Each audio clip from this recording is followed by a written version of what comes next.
What if I told you that the betrayal you felt, the one that carved its way through your chest, wasn't truly her betrayal?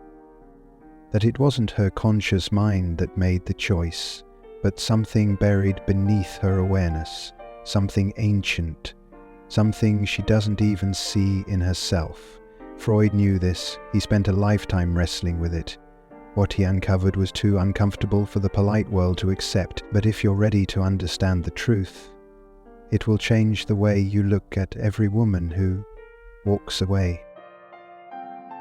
Because once you recognize what hides behind her smile, you stop blaming yourself and start thinking like a man who can't be shattered. She said she wanted something real. Then she disappeared.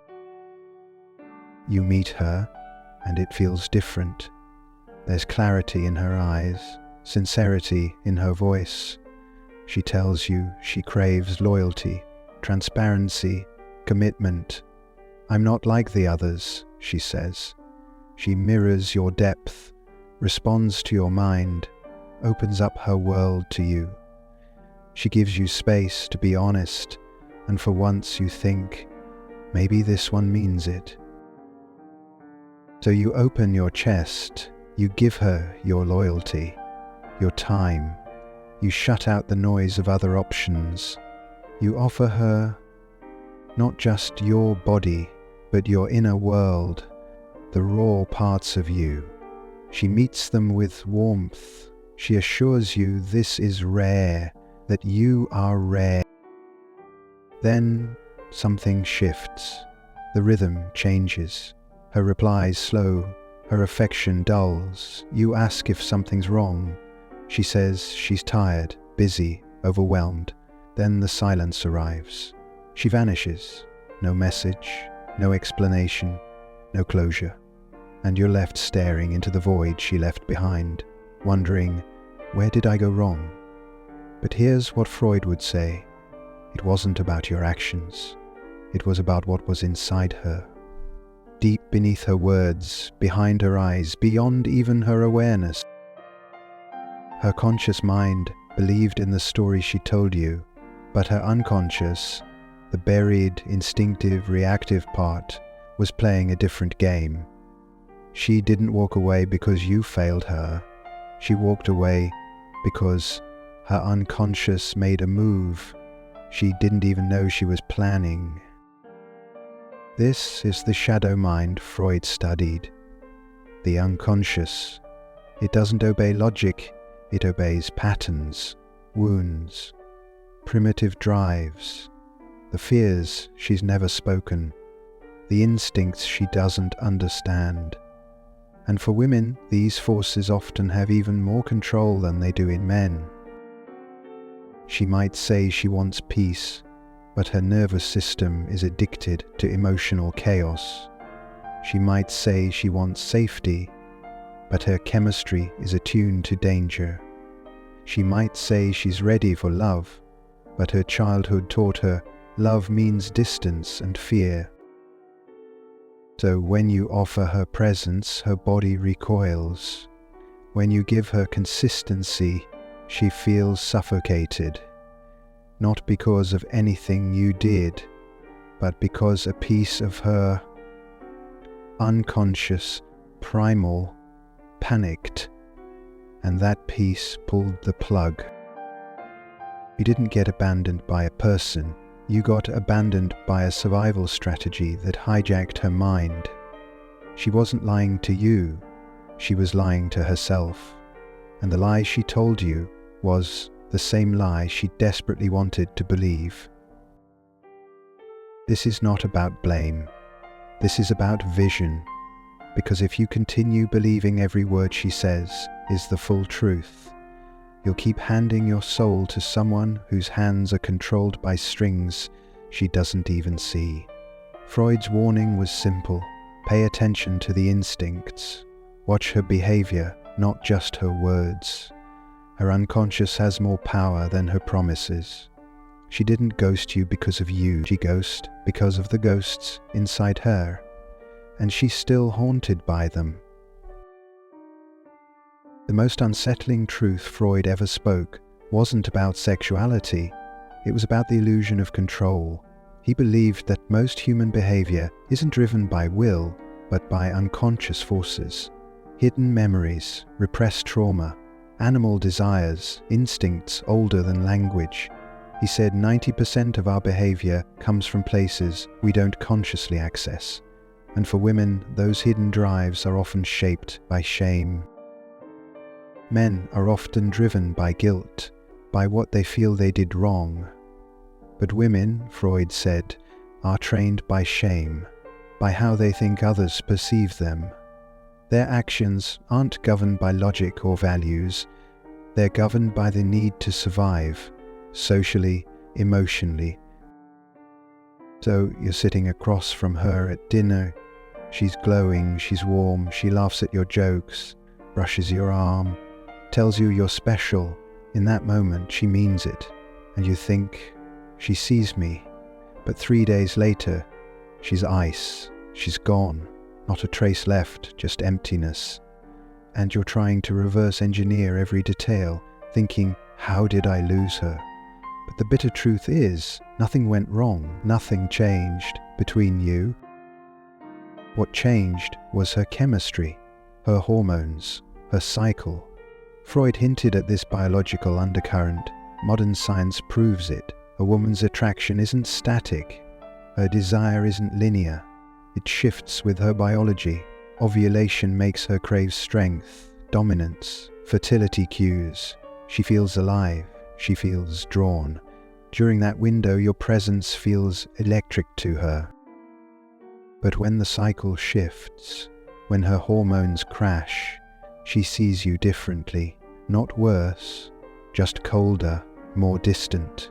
She doesn't feel the same surge she did before, and because she doesn't understand it, she rationalizes it.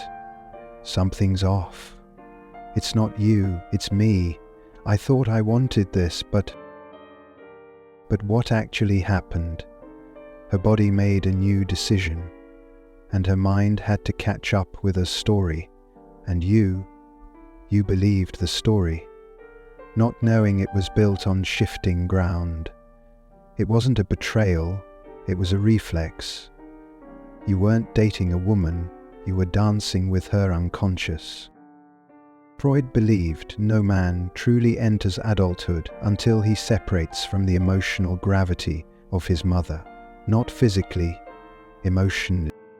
If your mother only gave affection when you pleased her, if she withdrew love when you upset her, if she punished your independence, then your nervous system was trained to equate love with anxiety. So now, as a man, when a woman becomes distant, cold, or emotionally unpredictable, part of you feels at home. Not happy, but familiar. You're not just falling in love with her, you're reenacting a pattern from the beginning of your life. Freud called it repetition compulsion, the urge to recreate unresolved childhood dynamics, hoping this time the story ends differently. So you meet the woman, she withholds, you chase, she softens, you feel worthy. Then she pulls away again, and you try harder. You abandon your needs, you self-destruct. Not because you're weak, but because you're reenacting the childhood bargain. If I sacrifice myself, maybe she'll love me again. But it's a trap. You think you're loving her, but you're really trying to rescue the boy inside you who still feels abandoned. Freud's answer wasn't comfort, it was confrontation.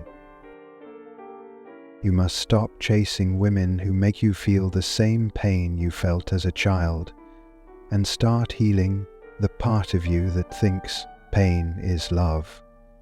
Only then do you stop mistaking chaos for chemistry. Only then do you stop bleeding for ghosts. One of Freud's most radical ideas was that we don't fall in love with people.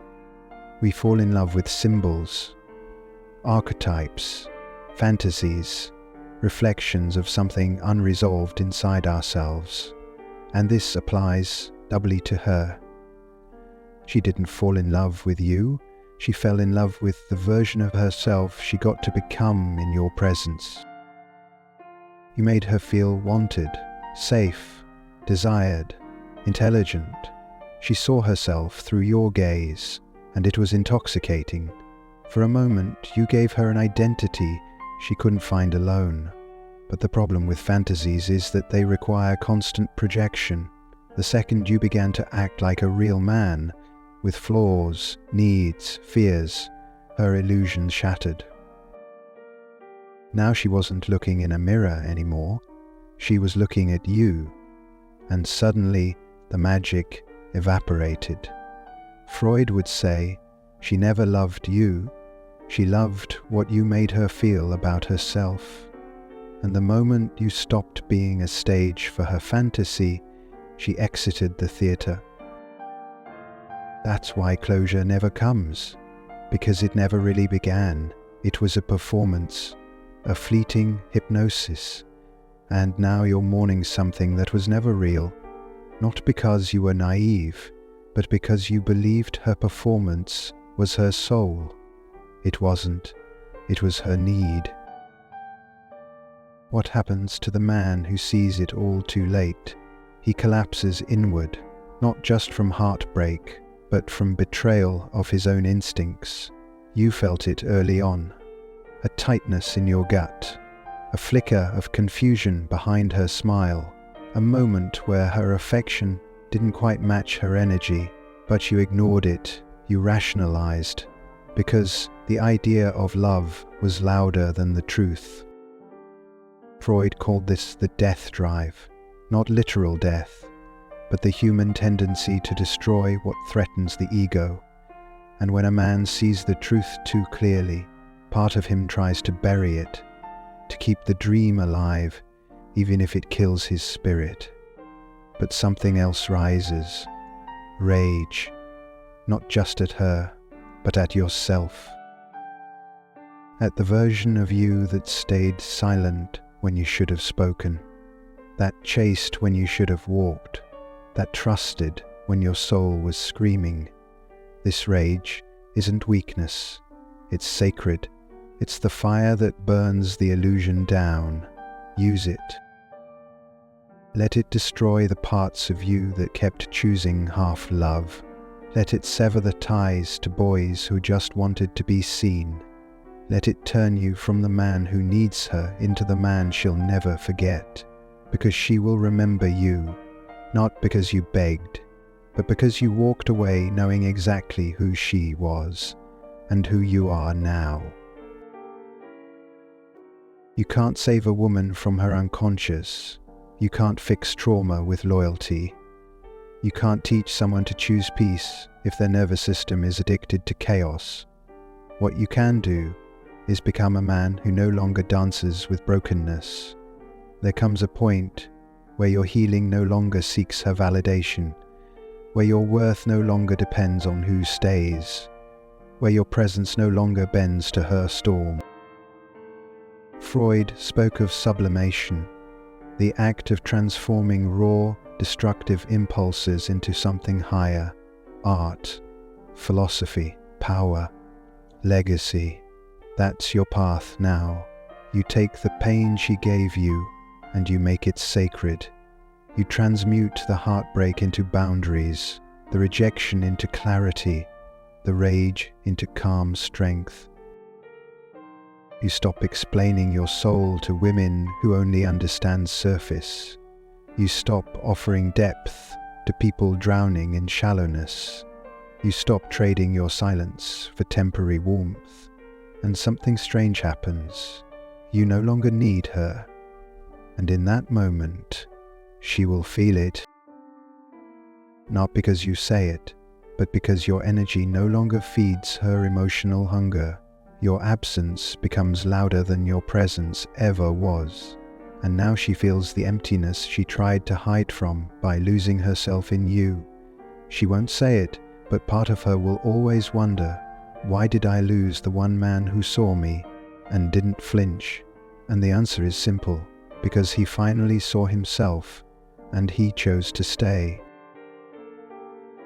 The mistake most men make is thinking love will save them. It won't. It's pain that initiates you. It's the betrayal, the ghosting, the heartbreak, the nights you screamed into your own silence. Those are the moments that crack open your ego and reveal something ancient beneath it. Freud believed that suffering, when fully embraced, becomes a gateway to transformation, not the kind of suffering that makes you bitter, but the kind that forces you to see life without illusion. Now you see her clearly, not as a villain, not as a goddess, but as a mirror. She showed you where you were still a boy, still waiting to be chosen, still hoping for mother love in a woman's arms, still willing to trade your truth for temporary connection. She didn't ruin you, she revealed you, and now you're free. Free from the fantasy, free from the lie that your worth comes from being needed, free to become a man who doesn't fear loss, because he has already met the void and didn't flinch.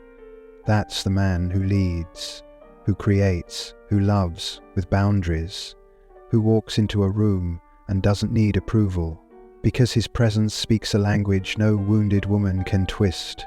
He sees, he feels, he chooses, and above all, he remembers. She chose you because you were still bleeding, and when you stopped bleeding, she left. Not because you failed, but because you no longer match the wound she was unconsciously seeking to relive. Freud's most devastating insight was that we repeat what we haven't healed. But now, you've seen the pattern. You've stared into the lie. You've tasted the illusion of love and spit it out. Now begins the real path, not toward her, but toward you, because the only woman worth your presence is the one who doesn't fear your wholeness, and the only man worthy of peace is the one who earned it by walking through fire and refusing to burn for someone else's lesson. You're not broken, you're becoming.